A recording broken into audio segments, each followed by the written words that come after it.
Term 1, Filipino 8, Week 8, Review ng Sanaysay, Liwanag at Dilim ni Emilio Jacinto.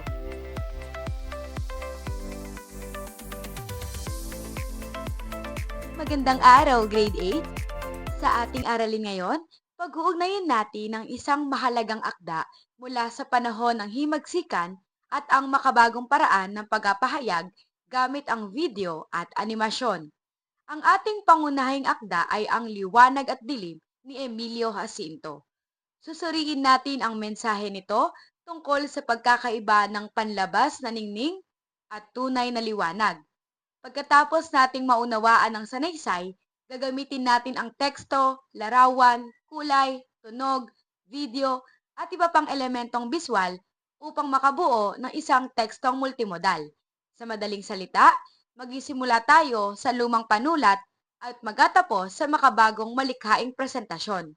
Bago tayo magsimula, alamin muna natin ang ating misyon. Una, masusuri natin ang nilalaman ng sinaysay batay sa paksa, mga kaisipan, layon, wika at estilo. Ikalawa, makapipili tayo ng isang sanaysay mula sa panahon ng himagsikan.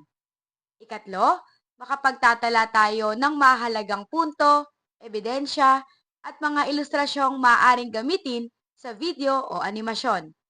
At ikaapat, makabubuo tayo ng borador ng isang review gamit ang mga elementong biswal. Habang nagpapatuloy ang aralin, tandaan na ang pagsusuri sa teksto ang magiging pundasyon ng inyong multimodal na output. Bilang balik-aral, alamin natin kung alin sa mga pahayag ang tumutukoy sa editorial. Ang unang pahayag, may pinagbabatayang balita, ay pak sapagkat ang editorial ay karaniwang nakaugnay sa isang napapanahong balita o issue. Ang ikalawa, walang pananaw ukol sa issue ay ganern. Dahil mahalagang katangian ng editorial ang paglalahad ng pananaw o opinyon. Ang ikatlo, layuning magturo, pumuna at magpaisip ay pak. Ang ikaapat, naglalaman ng kuro-kuro ng patnugutan ay pak din. Samantalang ikalima, hindi na editorial kung may pamabatikos ay ganern. Maaaring pumuna ang isang editorial basta makatwiran, may batayan at nakatuon sa issue. Sa ikalawang gawain, bubuo tayo ng isang wastong pangungusap mula sa 6 na bahagi. Basahin muna natin ang bawat piraso. Ang A, tungkol sa opinyon ng patnugutan. Ang B ay tumutukoy sa pagbabagong nais mangyari. Ang C ang nagpapakilala sa editorial bilang artikulong pampahayagan. Ang D ay tungkol sa pagbibigay ng kamalayan. Ang E ay tumutukoy sa napapanahong issue. At ang F ay nagsasabing makatutulong ito sa paggusuri. Subukan mo nang isaayos ang mga ito. Alin ang pinakamakatwirang unang bahagi? Ano ang susunod upang maging malinaw at buo ang kaisipan? I-pause muna ang video at isulat ang inyong sagot bago tignan ang tamang ayos sa susunod na slide. Ang wastong pagkakasunod-sunod ay C, A, E, D, F, at B. Buuin natin ang pangungusap. Ang isang editorial ay artikulong pampahayagan na naglalaman ng opinyon hinggil sa issue upang magbigay kamalayan na makatutulong sa mga mambabasa na magsuri at magpaisip tungo sa kinakailangang pagbabago. Pansinin na nagsimula tayo sa pangkalahatang paksa, ang editorial. Sinundan ito ng nilalaman, issue, layunin at inaasahang epekto sa mambabasa. Ganito rin ang magandang pagsulat. Lohikal at magkakaugnay ang pagkakasunod-sunod ng mga ideya. Pagmasdan natin ang 4 na bagay: araw, buwan, bituin at apoy. Alin sa mga ito ang maningning? Alin naman ang maliwanag? Ang maningning ay karaniwang tumutukoy sa matinding kinang o kislap na madaling makatawag ng pansin. Ang maliwanag naman ay tumutukoy sa liwanag na nakatutulong upang makakita at makaunawa. Maaaring maging maningning at maliwanag ang araw. Ang bituin ay maningning, ngunit hindi sapat ang liwanag nito upang malinawan natin ang ating dinaraanan. Ang apoy naman ay maaaring hindi kasing kinang ng bituin, ngunit nagagamit upang maliwanagan ang paligid. Ipinapakita nito na hindi lahat ng kumikinang ay tunay na nakatutulong upang makita natin ang katotohanan. Bago natin talakayin ang sanaysay, Unawain muna natin ang ilang salitang ginamit dito. Ang pagwari ay nangangahulugang palagay o pag-unawa. Ang naganyak ay maaaring mangahulugang nabigyan ng sigla o naakit. Ang kapagalan ay tumutukoy sa pagod o matinding kapaguran. Ang sukab ay nangangahulugang taksil. Ang balat kayo ay pagkukunwari o anyong ginagamit upang itago ang tunay na pagkatao. At ang kaliluhan ay tumutukoy sa kasamaan, kawalan ng awa o pagkataksil. Mahalagang maunawaan ang mga salitang ito dahil ginagamit ni Jacinto ang mga ito upang ilarawan ang panlilinlang at katotohanan. Isipin ninyong nasa loob kayo ng isang napakadilim na kuweba at kailangan ninyong makalabas. May dalawang bagay sa inyong harapan. Isang kumikislap na brilyante at isang simpleng gasera. Alin ang pipiliin ninyo? Maaaring mas maganda at mas mahalaga sa paningin ang brilyante. Ngunit ang tanong ay hindi kung alin ang mas mahal. Ang tanong ay kung alin ang makatutulong upang makita ang tamang daan palabas. Ang gasera ang mas praktikal na sagot dahil nagbibigay ito ng liwanag. Dito natin makikita ang unang mahalagang mensahe ng sanaysay. Maaaring kaakit-akit ang ningning, ngunit ang liwanag ang gumagabay sa atin patungo sa katotohanan. Sa sanaysay, malinaw ang babala ni Emilio Jacinto. Ang ningning ay nakasisilaw at madaya. Ang ningning ay kumakatawan sa panlabas na kinang, kayamanan, kasikatan, at kapangyarihang maaaring makapanlinlang. Maaari nitong itago ang tunay na kasamaan ng isang tao. Samantala, ang liwanag ay kumakatawan sa katotohanan, kabutihan, at dalisay na pag-ibig. Maaring hindi ito kasing kaakit-akit ng ningning, ngunit ipinapakita nito ang tunay na halaga ng tao. Kaya ang payo ni Jacinto ay hanapin natin ang liwanag at huwag mapagbighani sa ningning.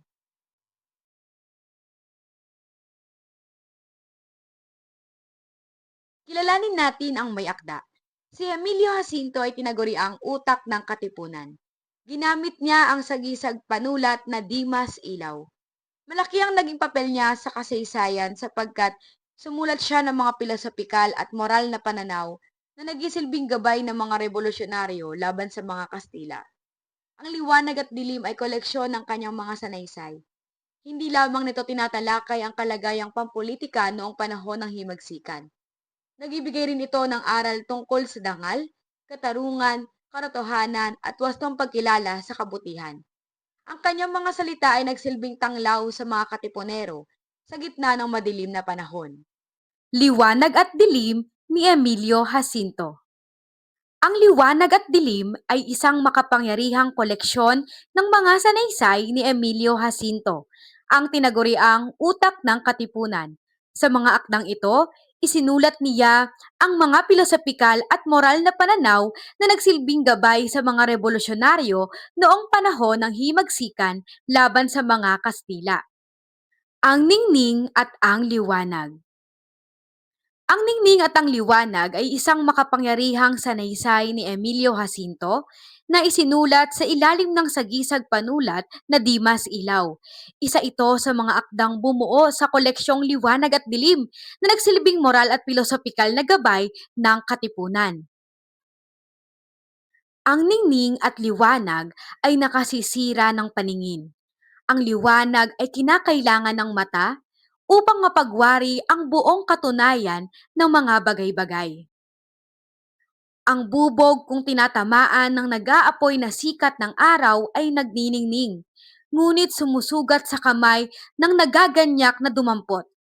Ang ningning ay maraya. Ating hanapin ang liwanag.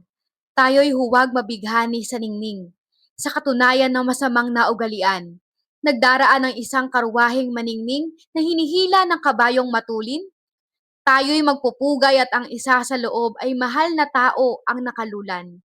Datapway marahil naman isang magnanakaw.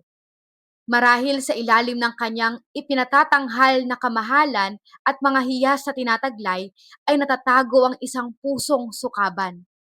Nagdaraan ng isang maralita na nagkakanghirap sa pinapasan. Tayo'y mapapangiti at isa sa loob. Saan kaya ninakaw? Datapway maliwanag nating nakikita sa pawis ng kanyang noo at sa hapo ng kanyang katawan na siya'y nabubuhay sa sipag at kapagalang tunay. Ay, Sa ating pang-uga-ugali ay lubhang nangapit ang pagsamba sa ningning at pagtakwil sa liwanag. Ito na nga ang dahilang isa pa na kung kaya ang tao at ang mga nayan ay namumuhay sa hinagpis at dalita. Ito na nga ang dahilan na kung kaya ang mga loob na inaakay ng kapalaluan at ng kasakiman ay nagpupumilit na lumitaw na magdingning. Lalong-lalo na ang mga hari at mga pinuno na pinagkakatiwalaan ng sa ikagiginhawa ng kanilang mga kampon at walang ibang nasa kundi ang mamalagi sa kapangyarihang sukdang ikanais at ikamatay ng bayan na nagbigay sa kanila ng kapangyarihang ito. Tayo'y mapagsampalataya sa ningning. Huwag nating pagtakhan na ang ibig mabuhay sa dugo ng ating mga ugat ay magbalat kayo ng maningning. Ay, kung ang ating dinudulugan at hinahinain ng puspos na galang ay ang maliwanag at magandang asal at matapat na loob, ang kahit sino ay walang magpapaningning pagkat di natin pahalagahan. At ang mga isip at akalang ano paman ay hindi hihiwalay sa maliwanag na banal na landas na katwiran. Ang kaluluwan at ang katampalasan ay humahanap ng ningning upang huwag magpamalas ng mga matang tumatanghal ang kanilang kapangitan. Ngunit ang kagalingan at ang pag-ibig na dalisay ay hubad, mahinhin at maliwanag na napapatanaw sa paningin. Ang lumipas na pinapanginoon ng Tagalog ay labis na nagpapatunay ng katotohanan nito. Mapalad ang araw ng liwanag. Ay, ang anak ng bayan, ang kapatid ko, ay matututo kaya na kumuhang halimbawa at lakas sa pinagdaanang mga hirap at binatang mga kaapihan? Ayon kay Jacinto, ang ningning ay maaaring makasira ng paningin. Kapag napakatindi ng kinang, maaari tayong masilaw at hindi makita ang buong katotohanan. Ang ningning ay madaya at mapanlinlang. Maaari itong magmula sa panlabas na anyo, kayamanan, kasikatan o kapangyarihan. Ginamit din ni Jacinto ang metapora ng bubog. Kapag tinamaan ng matinding sikat ng araw ang bubog, ito ay magniningning. Ngunit kapag dinampot, maaari nitong sugatan ng kamay. Ibig sabihin, may mga bagay na kahanga-hanga sa paningin, ngunit mapanganib kapag hindi natin sinuri ang tunay na katangian. Kabaligtaran ng ningning ang liwanag. Ang liwanag ay kailangan ng mata upang makita ang buong katotohanan. Hindi nito itinatago ang tunay na kalagayan ng isang bagay. Inilalarawan ito bilang hubad at mahinhin. Maaring hindi ito kaakit-akit sa panlabas, ngunit dalisay at totoo ito. Wala itong palamuti o pagkukunwari. Sumisimbolo ang liwanag sa katotohanan, kagalingan, kabutihan at dalisay na pag-ibig. Kaya ang liwanag ay hindi lamang pisikal na liwanag. Ito rin ay malinaw na pag-iisip, tapat na pagkilos, at kakayahang makita ang tunay na halaga ng tao. Ihambing natin ang ningning at ang liwanag. Sa epekto sa paningin, ang ningning ay nakasisilaw, samantalang ang liwanag ay kailangan upang makakita. Sa katangian, ang ningning ay madaya at nagabalat kayo. Ang liwanag naman ay hubad, mahinhin at dalisay. Ang ningning ay maaaring sumimbolo sa yaman, kasikatan, at kapangyarihan. Ang liwanag ay sumisimbolo sa kabutihang asal, sipag, at dangal. Ayon kay Jacinto, ang mangmang ay madaling mabighani sa ningning, ngunit ang taong mapanuri ay naghahanap at nagpapahalaga sa liwanag. Ang pinakamahalagang tanong ngayon ay, sa ating mga desisyon, alin ang mas madalas nating piliin? Ang nakaaakit na ningning o ang tahimik na liwanag? Sa unang halimbawa, may isang marangyang karwaheng dumaraan. Dahil sa ganda at halaga ng sasakyan, maaaring isipin agad ng mga tao na isang marangal at mahalagang tao ang nakasakay. Maaari pa nga silang yumuko at magbigay galang kahit hindi nila kilala ang tao. Ngunit ayon sa sanaysay, maaaring isang magnanakaw ang nakasakay sa ilalim ng panlabas na karangyaan. Ay maaaring nakatago ang isang pusong sukaban. Dito makikita ang maling akala ng lipunan. Ang yaman at marangyang anyo ay automatikong iniugnay sa kabutihan at dangal. Bakit madaling malinlang ang tao ng panlabas na yaman?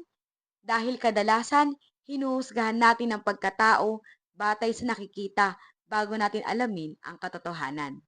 Sa ikalawang halimbawa, makikita ang isang maralitang nagbubuhat at pinagpapawisan. Maaaring pagtawanan o pagdudahan siya ng lipunan. Maaari siyang pagbintangang nagnakaw dahil lamang sa kanyang maruming kasuotan at mahirap na kalagayan.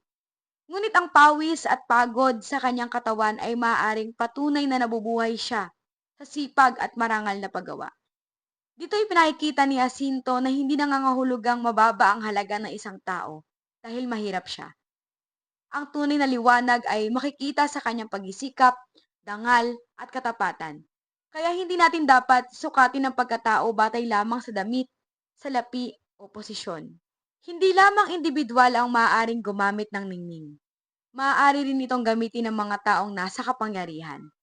Maaaring ang nais ng pinuno na manatili sa posisyon kahit naghihirap ang mga mamamayan. Upang maitago ang kanyang tunay na layunin, maaaring gumamit siya ng panlabas sa kinang, yaman, engrandeng palabas, maratamis sa pangako, at pagkapanggap na mabuti. Ang epekto nito ay natakpan ang kanyang kaliluhan at katampalasan. Sa halip na makita ng mamamayan ang pang-aabuso, nabibighani sila ng ipinapakitang imahe.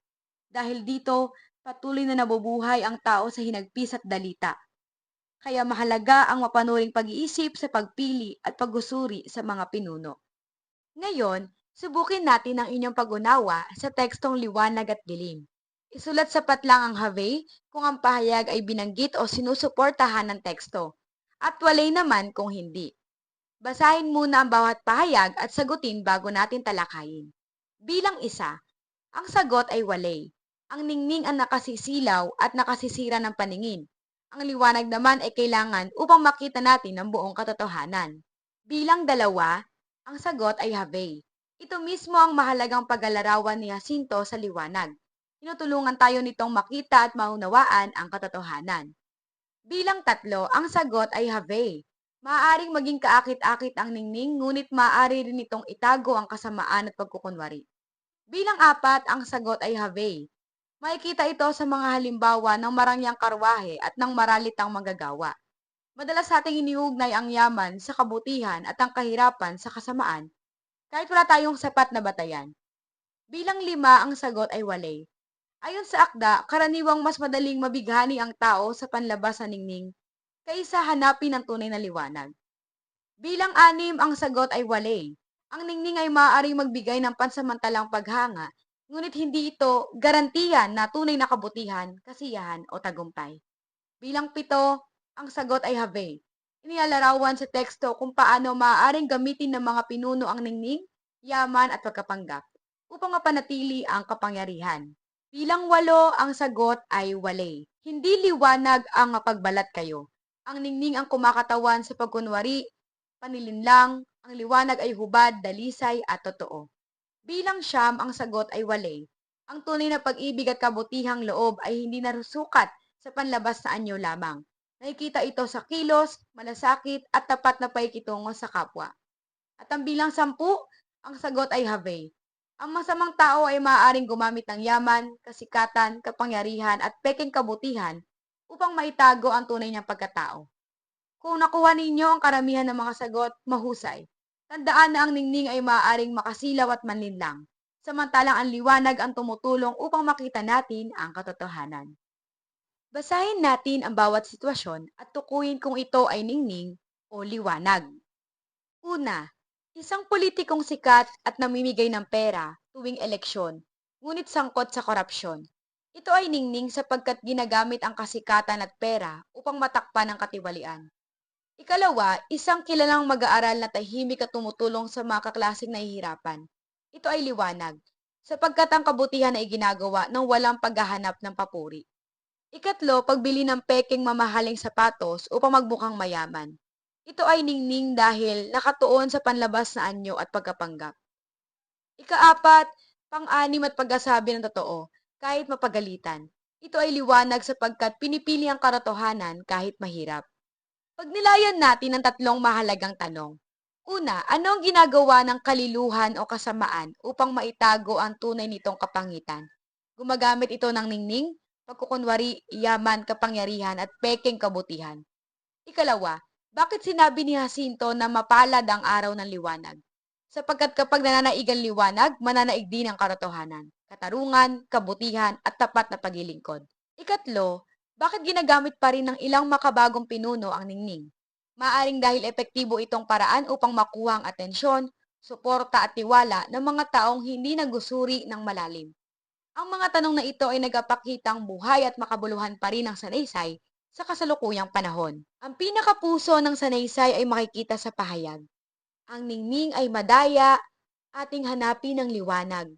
Tayo'y huwag mabighani sa ningning. Bilang mga anak ng bayan, ipinapayo ni Emilio Jacinto na mamuhay tayo sa katotohanan at kabutihang loob. Hindi sapat na magbukhang mabuti, kailangan maging mabuti.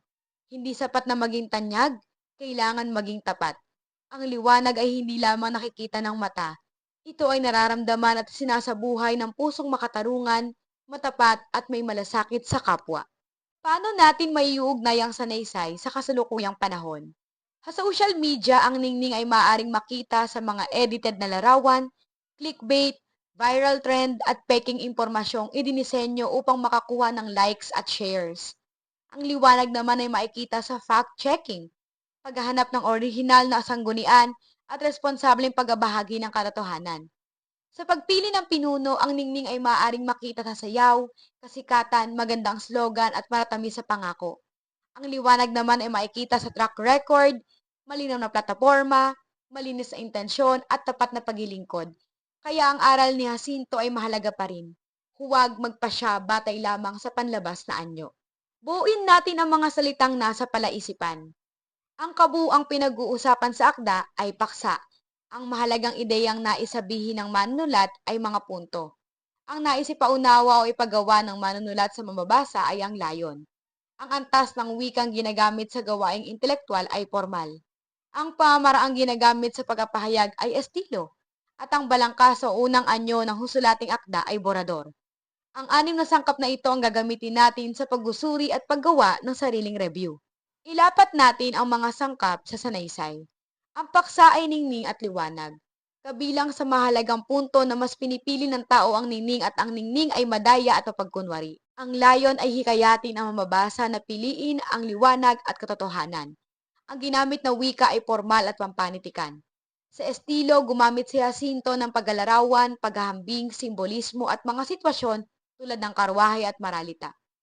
Pansinin na ang bawat sagot ay may batayang bahagi o talata mula sa akda. Sa pagusuri, hindi sapat ang opinyon, kailangan suportado ito ng teksto.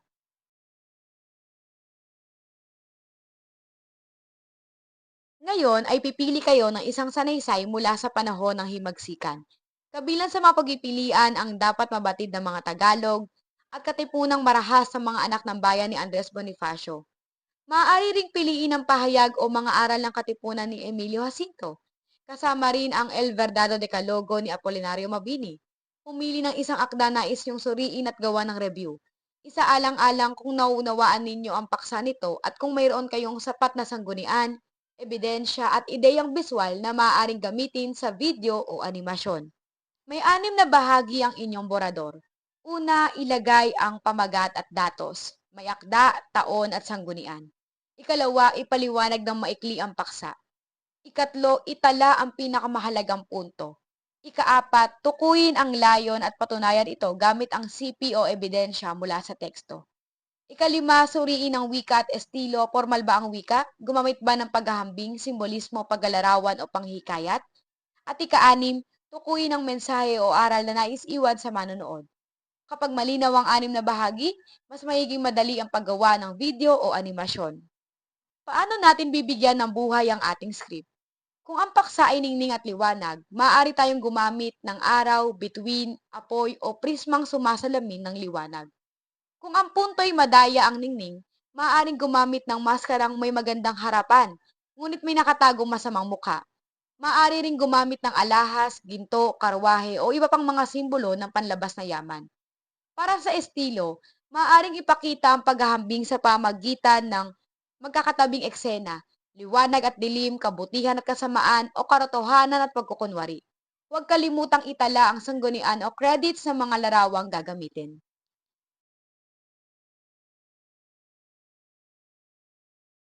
Bago tapusin ang borador, tukuyin ang inyong pulot of the week. Tapusin ng pahayag ang aking pulot of the week ay, ito ang pinakatumpak sa akin dahil, pagkatapos suriin ang inyong draft gamit ang dalawang tanong. Una, wasto at malinaw bang maipahayag ang impormasyon sa payak na paraan? Ikalawa, malinaw bang naipakita ang ideya sa tulong ng mga piniling elementong biswal? Bigyan ng inyong sarili ng score mula 5 na nangangahulugang napakahusay, hanggang 1 na nangangahulugang nangangailangan pa ng pagkapahusay. Gamitin ang pagkatayang ito upang ayusin ang inyong output bago isumite.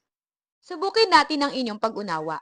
Una, tinatawag na borador ang plano ng bubuuing sulatin. Ito ay wasto. Ikalawa, ang layon, ang pamamaraang ginagamit sa pagtalakay ng kaisipan. Ito ay di wasto. Ang tamang salita ay estilo. Ikatlo, paksa ang kabuuang tinatalakay sa akda. Ito ay wasto. Ikaapat, ang diagram ay may tuturing na biswal na pagkapahayag. Ito ay wasto. Ikalima, mensahe ang tawag sa wikang tinatanggap na nakapag-aral. Ito ay di wasto. Ang tamang salita ay formal. Ika-6, huwag isaalang-alang ang kaangkupan ng ilustrasyon sa animasyon. Ito ay di wasto. Ang tamang pahayag ay dapat isaalang-alang ang kaangkupan ng ilustrasyon.